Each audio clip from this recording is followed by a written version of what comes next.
স্বাধীনতা পরে যেই স্বাধীনতা যুদ্ধে আমাদের দেশের মানুষ লড়াই করেছে, সংগ্রাম করেছে, আত্মাহুতি দিয়েছে, পাকিস্তান থেকে পাক হানাদার বাহিনীর থেকে বের হয়ে পার্শ্ববর্তী আরেকটা দেশের গোলামি করার জন্য নয়। আমরা বাংলাদেশ স্বাধীন করেছি আমাদের স্বাধীনতা এবং আমাদের সার্বভৌমত্বকে নিয়ে সবসময় আমরা এক এবং ঐক্যবদ্ধ রয়েছি। বিগত এই 16-17 বছর আসলে আমরা আমাদের মনের মতো করে এই দেশবাসী বিজয়ের দিন 16ই ডিসেম্বর উদযাপন করতে পারি নাই। বাধা ছিল, বিপত্তি ছিল এবং অনেক ক্ষেত্রে একটা বাধা বিপত্তি এমন পর্যায়ে গিয়েছে যে স্বাভাবিক এবং স্বাধীনভাবে এই বিজয়ের দিনগুলো উদযাপন করা যাবে না। শুধু 16ই ডিসেম্বরে নয়, এদেশের মানুষ যেখানে যখন উৎসাহ আনন্দ এই বিজয়ের দিনগুলোকে সামনে রেখে কথা বলার চেষ্টা করেছে, সেখানেই সেই ফ্যাসিবাদী শাসক যারা এই দেশে কর্তৃত্ববাদী শাসনের মধ্য দিয়ে এই দেশের মানুষকে জিম্মি করেছিল, ভয়ঙ্কর শেখ হাসিনার নেতৃত্বে আজকে 5 আগস্টের পর আমরা নতুনভাবে এই বিজয়ের দিন উদযাপন করার একটা সুযোগ পেয়েছি। সেজন্য এই বিজয়ের মাসে 16ই ডিসেম্বর আমাদের সামনে রয়েছে। আমরা সার্বজনীনভাবে 16ই ডিসেম্বরকে উদযাপন করার জন্য, বিজয়ের দিনকে আবেগ, উৎসাহ এবং উদ্দীপনার মধ্যে নিয়ে আসার জন্য, পুরা জাতিকে একত্রিত করার মধ্য দিয়ে এই দিনটিকে আমরা উদযাপন করার সিদ্ধান্ত নিয়েছি। এই দিনটিকে শুধু জাতির সামনে উপস্থাপন করা এটি শুধু আমাদের কাজ নয়। এই প্রজন্ম, বিশেষ করে যারা এই যুগের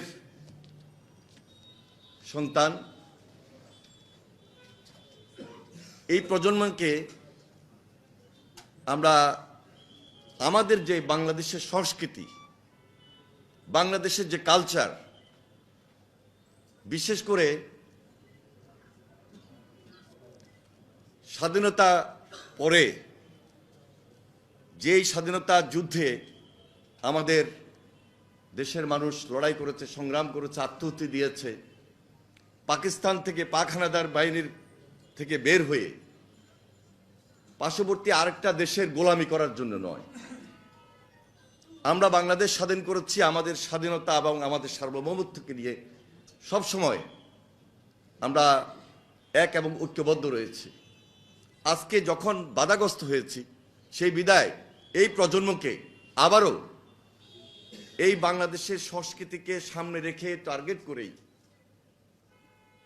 হিন্দি গান বা হিন্দি সংস্কৃতি বা উর্দু গান, উর্দু সংস্কৃতি বা বিনদেশি যেই কোনো সাংস্কৃতিক অবস্থান থেকে বের হয়ে আমরা একটা দেশপ্রেমিক বাংলাদেশের সংস্কৃতি তুলে ধরার জন্য এই প্রজন্মকে উদ্বুদ্ধ করার লড়াইয়ে আজকে আমরা ঐক্যবদ্ধ রয়েছি এবং সেটি সবার আগে বাংলাদেশ নামে।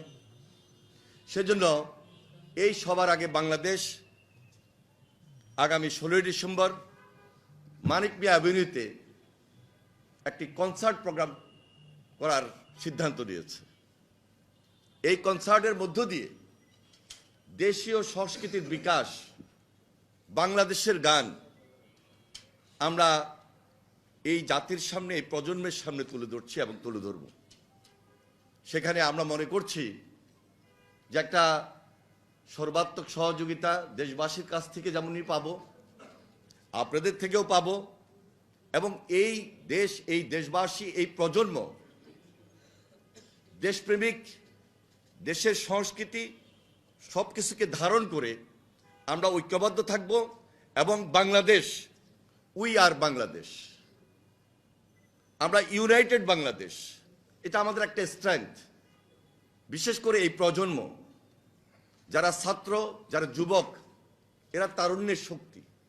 এই তারুণ্যের শক্তিকে বেদ করার কোনো সুযোগ এই দেশে কারোর থাকবে কিনা আমরা তা মনে করি না। কারণ এই তারুণ্যের শক্তিকে ধারণ আমরা করছি, তারুণ্যের শক্তিকে আরো বেশি শক্তিতে পরিণত করব, দেশকে, জাতিকে ঐক্যবদ্ধ রাখার স্বার্থে এবং সংগ্রামে। আমাদের দেশের বিরুদ্ধে আজকে বিদেশি সংস্কৃতি শুধু নয়, বিভিন্ন ধরনের ষড়যন্ত্র আজকে হচ্ছে।